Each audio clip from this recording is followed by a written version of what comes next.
about how can you disable this sign or know how you can do that on your Pocket Option app.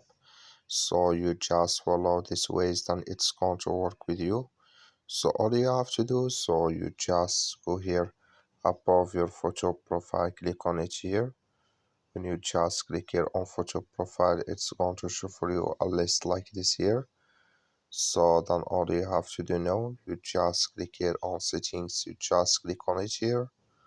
So when you click here on settings, it's going to take you to this list.